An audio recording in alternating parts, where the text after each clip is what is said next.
Seigneur Jésus-Christ soit avec vous. Ce contenu a été fait afin que vous aussi vous en bénéficiez sur l'enseignement, sur le discernement. Donc, bonne dégustation. Shalom, shalom, shalom. Le discernement numéro 3. Cet enseignement est la troisième partie d'une série de 10. Veuillez lire les 9 autres parties. Matthieu, chapitre 23, versets 27 à 28. Verset 27. Malheur à vous, scribes et pharisiens hypocrites, parce que vous ressemblez à des sépulcres blanchis, qui paraissent beaux au dehors, et qui, au dedans, sont pleins d'ossements de mort, et de toute espèce d'impureté. Verset 28. De même, au dehors, vous paraissez juste aux hommes, mais, au dedans, vous êtes pleins d'hypocrisie et d'iniquité. Plusieurs chefs religieux appelés pasteurs ont saisi nos journaux pour les déchirer, d'autres ont interdit à leurs fidèles de les lire. Il y en a qui ont brandi la menace d'expulsion à quiconque lira ces journaux. Et comme ils ont une autre arme d'intimidation qu'ils appellent excommunication, ils ont dit aux fidèles que celui qui lira ces journaux sera excommunié.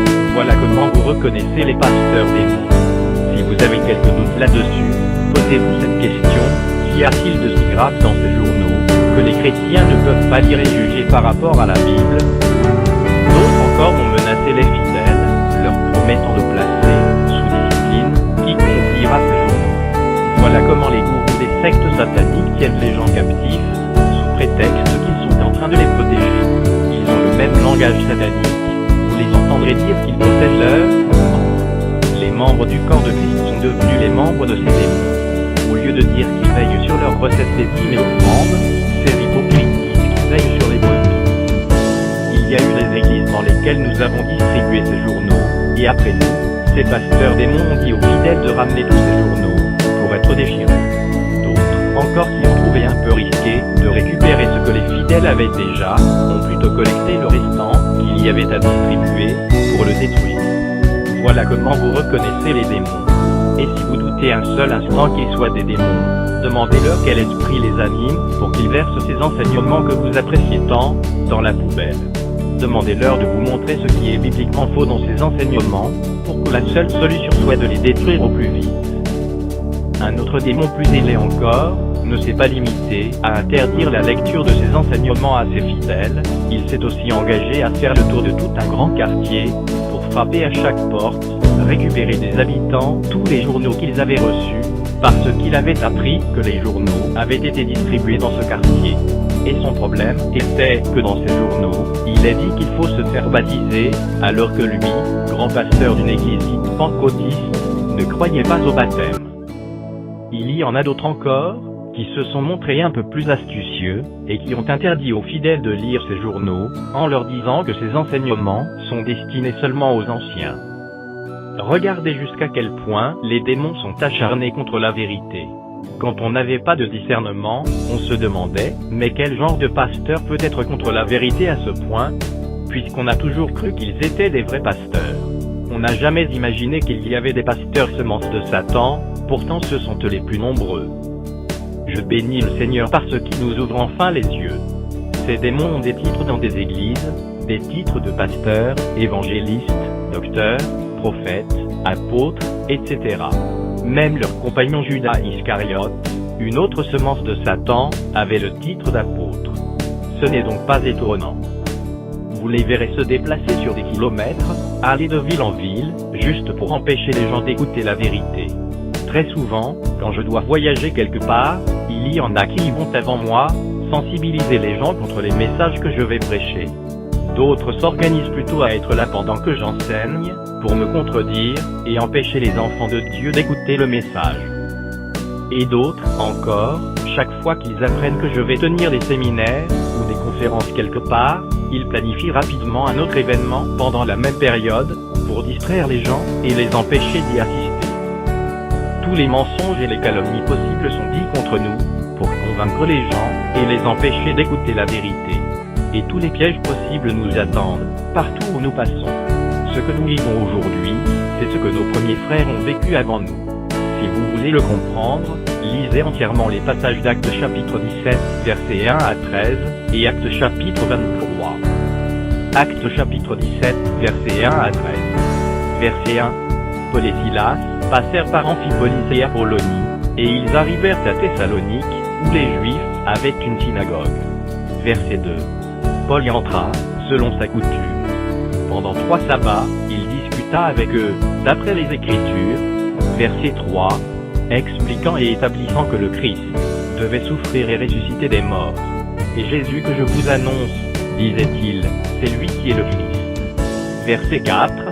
Quelques-uns d'entre eux furent persuadés, et se joignirent à Paul et à Silas, ainsi qu'une grande multitude de Grecs craignant Dieu, et beaucoup de femmes de qualité. Verset 5. Mais les Juifs, jaloux, prirent avec eux quelques méchants hommes de la populace, provoquèrent des attroupements, et répandirent l'agitation dans la ville. Ils se portèrent à la maison de Jason, et ils cherchèrent Paul et Silas, pour les amener vers le peuple. Verset 13. Mais, quand les Juifs de Thessalonique surent que Paul annonçait aussi à Bérée la parole de Dieu, ils vinrent y agiter la foule. Actes chapitre 23, versets 1 à 35, verset 12. Quand le jour fut venu, les Juifs formèrent un complot, et firent des imprécations contre eux-mêmes, en disant qu'ils s'abstiendraient de manger et de boire jusqu'à ce qu'ils eussent tué Paul. Verset 13. Ceux qui formèrent ce complot étaient plus de 40. Mais, je m'en réjouis bien-aimé, et je m'en réjouirai toujours, car la vérité ne sera jamais étouffée. Alléluia, Alléluia, Alléluia. Si cette vérité pouvait être étouffée, elle ne serait pas arrivée jusqu'à nous. Car les démons qui ont été avant ceux-ci, ont travaillé plus dur que ceux-ci pour détruire la vérité, mais leurs efforts ont été vains. Gloire soit rendue à Dieu le Père, au nom de Jésus-Christ, le Fils du Père, de ce que toute lutte contre la vérité est une lutte perdue d'avance. La parole de Dieu est la vérité, et Dieu a promis de veiller sur sa parole, de la garder, et de la protéger. Tous ceux qui combattent la vérité, sont plutôt en train de couper un arbre, avec une lame de rasoir, ils sont en train de vider la mer, avec un gobelet. Quelle tâche fatigante! Que Dieu soit loué! Alléluia! Je me réjouis encore bien-aimé, de ceux que, en nous empêchant de parler aux païens pour qu'ils soient sauvés, et aux captifs pour qu'ils soient libérés, ces démons qui nous persécutent, ne cessent de mettre le comble à leurs péchés. Mais ils n'échapperont pas à la terrible colère de Dieu. 2.3.4 Ils combattent l'enseignement sur le discernement. L'enseignement sur le discernement est celui que les démons combattent le plus. Ils se sont tellement acharnés contre cet enseignement, qu'ils tentent désespérément, et par tous les moyens, de le détruire. Cet enseignement les a tellement mis à nu, qu'il est devenu impossible pour eux de continuer de se cacher. Se sentir totalement démasqués de cette manière, c'est la chose que ces démons ne sont pas prêts à digérer. Plusieurs sont allés dans la Bible, pour voir s'ils pouvaient y trouver quelques passages, dont ils pouvaient réussir à tordre le sens, pour combattre et étouffer cet enseignement. Mais ils n'en trouvent pas, et ne peuvent pas en trouver. L'Éternel est vivant. L'enseignement sur le discernement est tellement clair, et le Seigneur nous l'a tellement bien présenté que même les gens de mauvaise foi reconnaissent son authenticité. Le fait que quelques-uns choisissent de ne pas le reconnaître, ne rendra pas l'enseignement faux pour autant. Quand c'est Dieu qui fait, il le fait bien. Et ce que l'Éternel a fait, nul ne peut le défaire. Le Seigneur sait que cet enseignement est vrai, nous ses enfants, nous le savons également. Satan aussi, et ses agents savent que cet enseignement est vrai, même si quelques-uns s'efforcent en vain de le démonter. Aucun vrai enfant de Dieu ne peut combattre cet enseignement si bien expliqué, et aucun ne peut user de malhonnêteté pour discréditer cet enseignement. Ce n'est pas cela le travail des enfants de Dieu. Il n'y a donc que les gens de Satan, qui, pour mettre un comble à leurs péchés, se lancent dans cette absurde campagne de destruction et de dénigrement. Si donc, vous entendez un soi-disant chrétien ou pasteur soutenir que les démons en chair n'existent pas, ne soyez pas étonnés. Sachez tout simplement que ce soi-disant chrétien ou pasteur est un démon. C'est de cette manière que ces fils de la perdition aiment se séduire. Non pas qu'ils soient ignorants, mais plutôt parce que l'enseignement sur le discernement les a mis à nu. Ils essayent autant qu'ils le peuvent de combattre cet enseignement, alors qu'ils savent qu'ils seront toujours incapables de prouver le contraire par la Bible.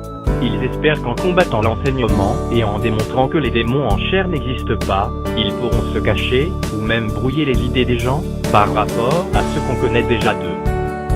C'est ainsi que leurs premiers frères démons tentaient de prouver à Jésus qu'ils n'étaient pas des démons, et que les démons en chair n'existaient pas. Ils se faisaient plutôt passer pour des enfants de Dieu, et accusaient Jésus d'avoir un démon, comme vous pouvez le lire dans le passage suivant.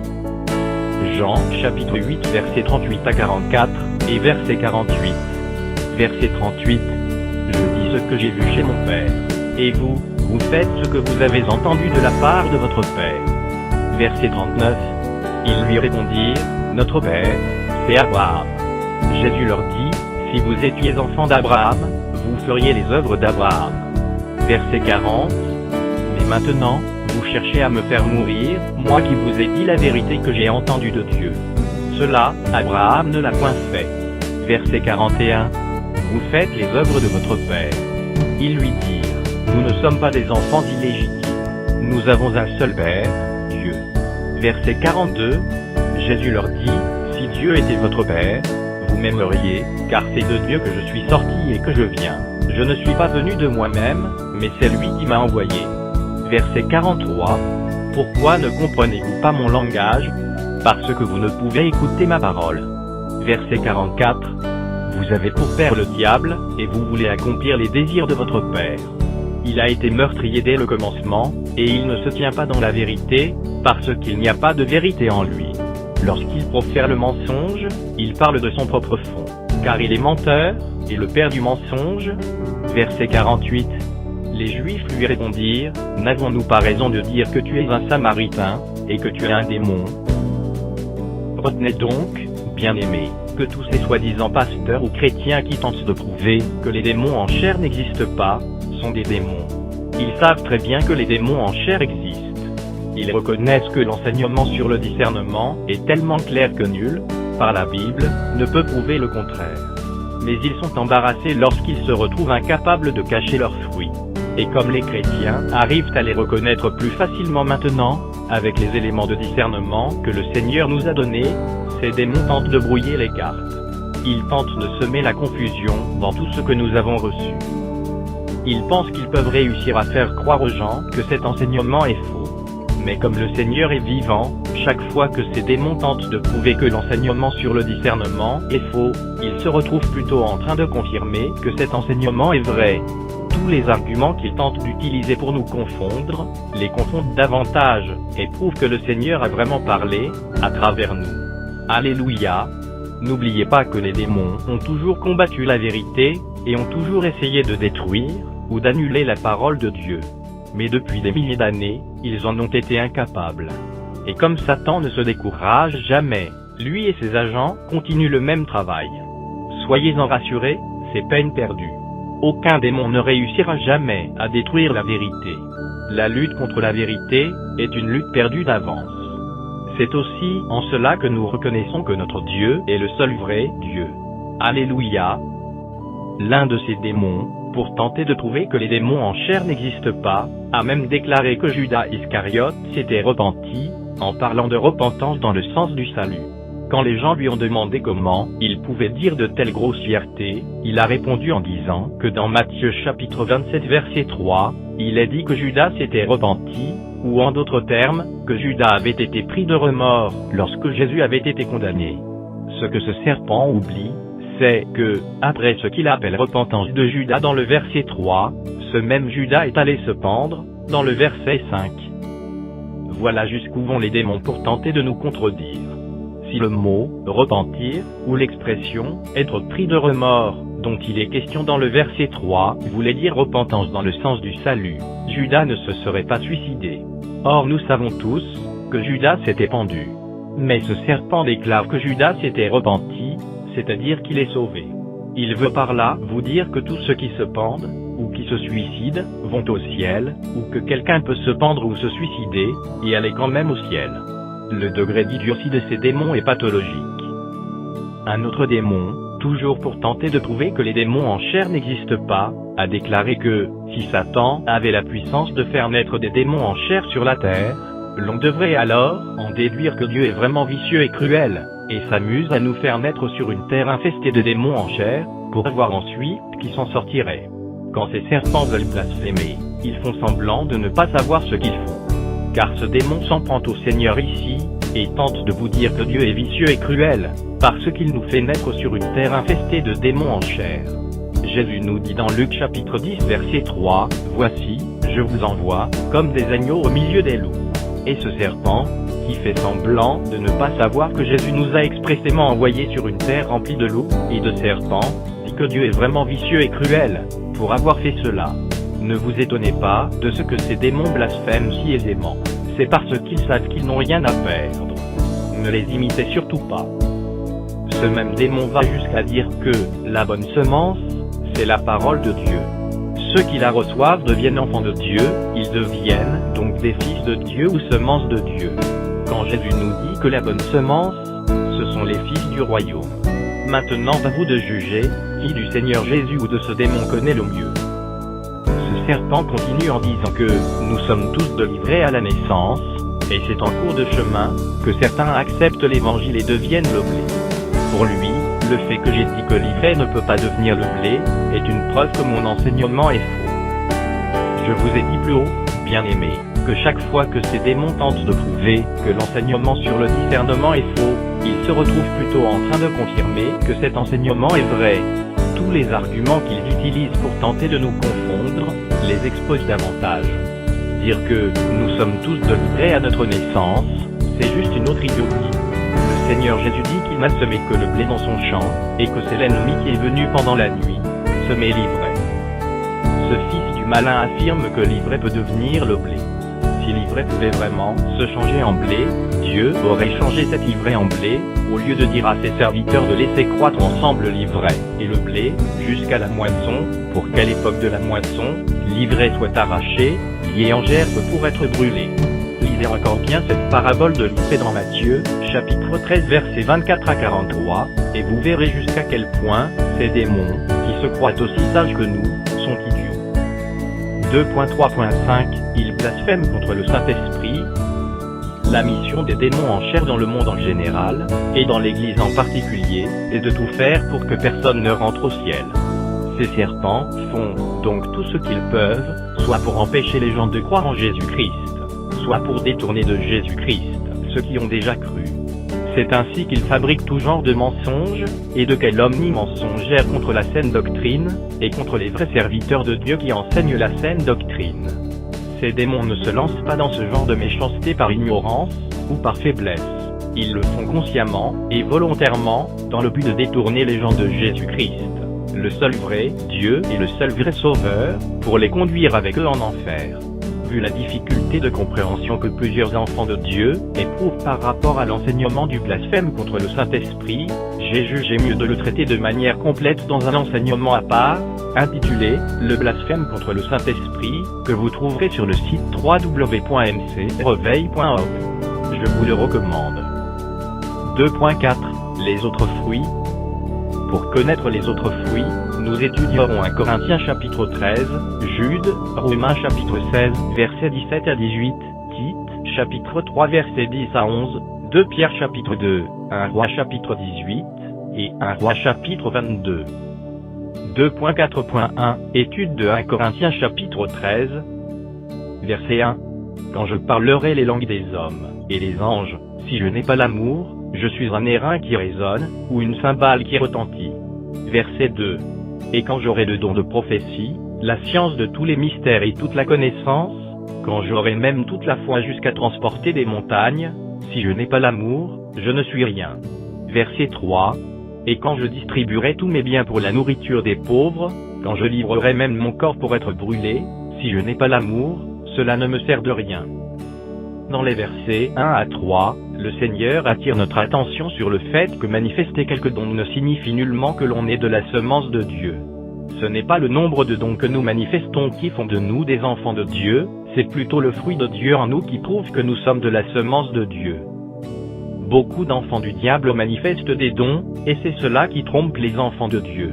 Au lieu de regarder à leurs fruits, ils regardent aux dons. S'il fallait regarder aux dons, nous arriverions à la conclusion que ces gens de Satan servent Dieu, plus que les vrais enfants de Dieu, puisqu'ils sont généralement les plus nombreux à manifester les dons. Ce n'est donc pas à leurs dons que vous les reconnaîtrez, c'est à leurs fruits. Dans les versets 4 à 7, le Seigneur nous révèle un autre fruit que les enfants du diable ne peuvent pas porter. Ce fruit, c'est l'amour, et toutes ses branches. Examinons ceci ensemble. verset 4. L'amour est patient, il est plein de bonté. L'amour n'est point envieux. L'amour ne se vante point, il ne s'enfle point d'orgueil. Verset 5. Il ne fait rien de malhonnête, il ne cherche point son intérêt, il ne s'irrite point, il ne soupçonne point le mal. Verset 6. Il ne se réjouit point de l'injustice, mais il se réjouit de la vérité. Il excuse tout, il croit tout, il espère tout, il supporte tout. À ceci, vous reconnaîtrez les gens de Satan au milieu de vous. Ils manquent de patience et de bonté. Ils sont remplis de méchanceté et d'envie de toutes sortes, ils ne sont jamais satisfaits. Ils sont trop attachés aux choses du monde. Ils sont enflés d'orgueil, et aiment s'attirer la gloire qu'ils n'ont pas du tout. Ils sont malhonnêtes, égoïstes, et ne cherchent que leurs intérêts. Ils ont le cœur rempli de convoitises de toutes sortes. Ézéchiel, chapitre 13 verset 19. Vous me déshonorez auprès de mon peuple pour des poignées d'orge, et des morceaux de pain, en tuant des âmes qui ne doivent pas mourir, et en faisant vivre des âmes qui ne doivent pas vivre, trompant ainsi mon peuple, qui écoute le mensonge. Que la grâce soit avec vous tous qui avez Jésus-Christ pour maître. Contactez abonnement gratuit, Mission chrétienne de réveil, email, mail@mc-reveil.org, site web http://www.mc-reveil.org. J'espère que vous avez aimé l'enseignement sur le discernement. Par la grâce du Seigneur Jésus-Christ, nous mettrons encore les 9 autres parties à votre disposition. Soyez bénis au nom de Jésus-Christ.